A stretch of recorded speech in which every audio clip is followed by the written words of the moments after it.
میری جانب سے بھی تمام انتظامیہ کو بہت بہت شکریہ. بھائی الیاس بھٹی جنہوں نے فیبرری میں یا مارچ میں ہم نے پروگرام بنایا, انہوں نے مجھے دعوت دی کہ ایسے سیمینار میں آپ آئیں اور اخیر زمانے کے بارے میں لوگوں کو آگاہ کریں. بھائی سہیل کے لیے بھی شکر گزار ہیں, آپ سب کے لیے بھی جو اپنے قیمتی وقت میں سے نکال کر یہاں پر جمع ہیں تاکہ ہم اپنی اصلاح کر سکیں, اپنی درستگی کر سکیں. اور درستگی کا جو عمل ہے, جیسے بھائی فرمان نے بھی بتایا, 10 کنواریوں کی تمثیل اس پر میں تھوڑی سی بات کروں گا کہ درستگی کا جو عمل ہے یہ ریپچر تک جاری رہنا چاہیے. جو کنواریاں ہیں, لکھا ہے جب آدھی رات کی دھوم مچی اور وہ اٹھی تو انہوں نے کیا کیا, اپنی اپنی مشلیں درست کرنے. اسی صاحب نے اپنی اپنی مشلہ درست کرنیاں نے, کسی دی فکر نہیں کرنی کہ بہن کی کر رہی ہے, برا کی کر رہا ہے, وہ کون کر رہا ہے, سب کچھ ہو. کیونکہ جو نجات کا تجربہ ہے یہ انڈیویجول ہے, یہ انفرادی ہے. آپ کو کوئی پادری نہیں بچا سکتا, آپ کو کوئی بشپ نہیں بچا سکتا, کوئی سیمنری نہیں بچا سکتی. آپ کو کوئی بچا سکتا ہے تو وہ یسوع مسیح ہے. ہو سکتا ہے ہم سب مختلف اسکول آف تھاٹ کے لوگ یہاں پر جمع ہیں, ہماری ڈینومینیشنز الگ ہیں, ہمارے فرقے الگ ہیں, ہماری سوچ الگ ہے, ہمارے علاقے الگ ہیں, ہماری زبانیں الگ ہیں, لیکن کلام ایک ہی, یسوع ایک ہی, نجات دہندہ ایک ہی. اس لیے ہم ذرا اس پر فوکس کریں گے. میرا مضمون جو ہے یہ ایک الوداعی میسیج ہے کیونکہ یہ لاسٹ سیشن ہے ہمارا. اس کے بعد ہم کھانا کھائیں گے اور اپنے اپنے گھروں کو چلے جائیں گے. اگر میری اس دنیا میں آپ سے پھر ملاقات نہ ہو تو میری یہ خواہش ہے کہ ہم سب خداوند کے جلال میں وہاں پر ایک دوسرے کو ضرور ملیں. اور ہم سب اکٹھے رہیں. تو دوبارہ جب ہم ملیں تو خداوند کے جلال میں ضرور ایک دوسرے کو دیکھیں. تو میری خواہش ہے کہ اس سیشن سے ہر کوئی برکت پائے. ہم نے پہلے بھی برکت پائی ہے, لیکن جو لاسٹ مومنٹس ہیں, کیونکہ آخری باتیں جو ہیں وہ جب ہم جدا ہوتے ہیں تو آخری باتیں ذرا یاد رہتی ہیں. ہر کوئی برکت پائے. ہم سب, میری کوئی ڈینومینیشن نہیں ہے, میرا کوئی کیمپ نہیں ہے, میرا کیمپ بھی کوئی یسوع مسیح ایک ہی ہے. میری اور بھائی کامران کی ہماری جو پرورش ہے یہ روحانی پرورش, یہ ایف جی اے چرچ تاجپورہ, جہاں سے ایف جی اے کا آغاز ہوا. پاکستان میں ایف جی اے کا آغاز تاجپورہ سے ہوا ہے, لاہور کے علاقہ سے. وہاں پر ہماری پرورش ہوئی, روحانی پرورش. میں نے وہاں پر ہارمونیم بجانا سیکھا, کسی نے نہیں سکھایا. وہ جمیل خان صاحب کہتے ہیں آرٹسٹ جو ہوتا ہے یہ بورن ہی ہوتا ہے, یہ آپ کے اندر ہی خداوند نے رکھا ہوتا ہے. تو وہ جو ٹیلنٹ تھا وہ ہمارے اندر ہی تھا. میں وہاں پر سنڈے اسکول میں ہارمونیم بجاتا تھا, بھائی کامران جو تھے یہ کانگو بجاتے تھے, تو وہیں سے یہ ردم بجانا شروع ہو گئے, میں ہارمونیم. اور خداوند کا شکر ہے کہ میں کچھ گیت بھی اب لکھتا ہوں, بناتا ہوں, اور جمیل خان صاحب وہ گاتے ہیں. سو بہرحال خداوند کا شکر ہے کہ ہم سب یہاں پر موجود ہیں. اور وہ جو ایف جی اے سے ہم نے سفر ہمارا شروع ہوا, آغاز ہوا, وہ رکا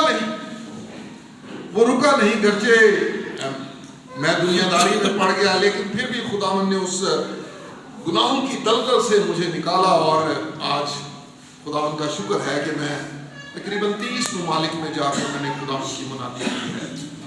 خداوند کا شکر ہے. اور جیسے اسکول کے اندر بچوں کے ٹیچرز جب وہ نئی کلاس میں جاتے ہیں, ٹیچر چینج ہوتے جاتے ہیں, آپ کے دوست بھی چینج ہوتے جاتے ہیں.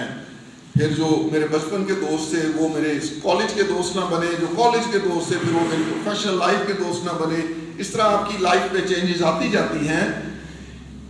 میرے روحانی استاد بھی تبدیل ہوتے چلے گئے.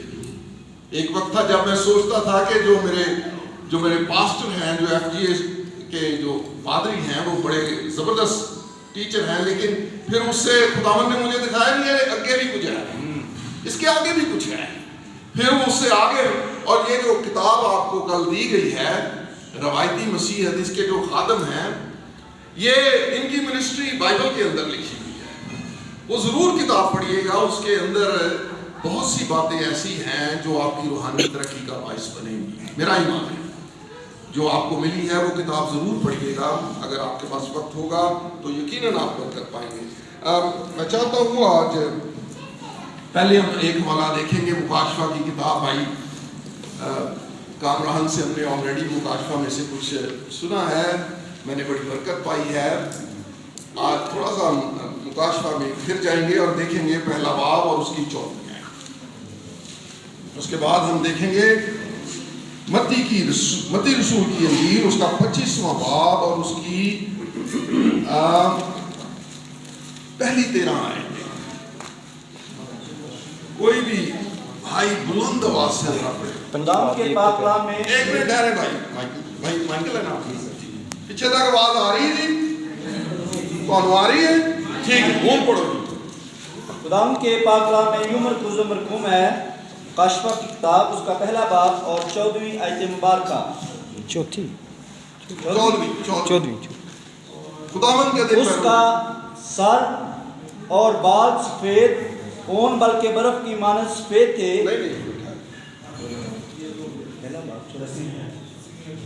ایک منٹ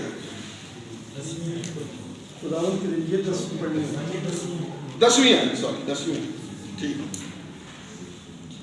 کہ خداوند کے دن کہ خداوند کے دن روح میں آ گیا میں روح میں آ گیا اور اپنے پیچھے نرسنگوں کی سی یہ ایک بڑی آواز سنی. یہ ایک بڑی آواز سنی. اس کے ساتھ ایک اور حوالہ نکالیں گے. متی رسول کی انجیل اس کا 25واں باب اور پہلی 13 آیات. سیشن یہ چھوٹا ہی ہوگا, زیادہ لمبا نہیں ہوگا. مجھے معلوم ہے کہ ہم نے لنچ کرنا ہے, اس کے بعد ہم نے گھروں کو واپس جانا ہے. تڑکے اسی پہنچ جائیے تو زیادہ بہتر ہے. خداوند کے کلام میں یوں مرقوم ہے اس وقت آسمان کی بادشاہی ان 10 سواریوں کی مانند ہوگی جو اپنی مشنیں لے کر دلہا کے استقبال کو نکلی. ان میں 5 بیوقوف اور 5 عقلمند تھیں.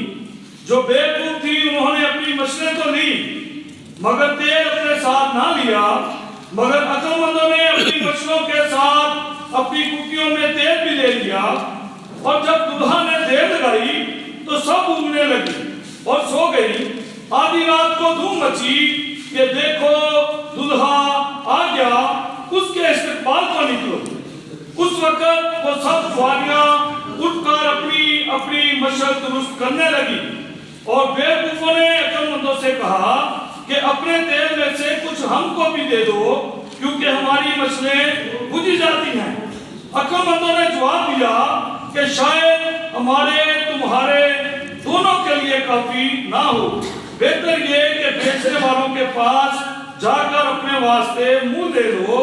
جب وہ منہ لینے جا رہی تھی تو دلہا آ پہنچا اور جو تیار تھی وہ اس کے ساتھ شادی کے جشن میں اندر چلی گئی اور دروازہ بند ہو گیا. پھر وہ باقی باریاں بھی آئیں اور کہنے لگی اے خداوند ہمارے لیے دروازہ کھول دے. اس نے جواب میں کہا میں تم سے سچ کہتا ہوں کہ میں تم کو نہیں جانتا. بس جاگتے رہو کیونکہ تم نہ اس دن کو جانتے ہو نہ اس گھڑی کو.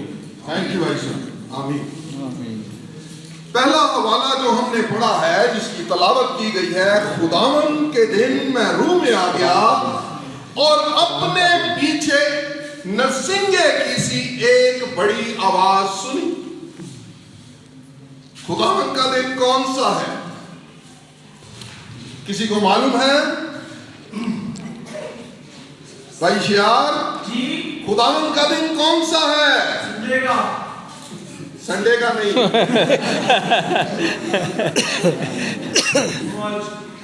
بہت سے خادمین کا یہ خیال ہے کہ خداوند کا دن سنڈے کا ہے. کچھ سیٹرڈے کو بھی کہتے ہیں, لیکن بائبل یہ کہتی ہے کہ خداوند کا دن چور کی طرح آتا ہے.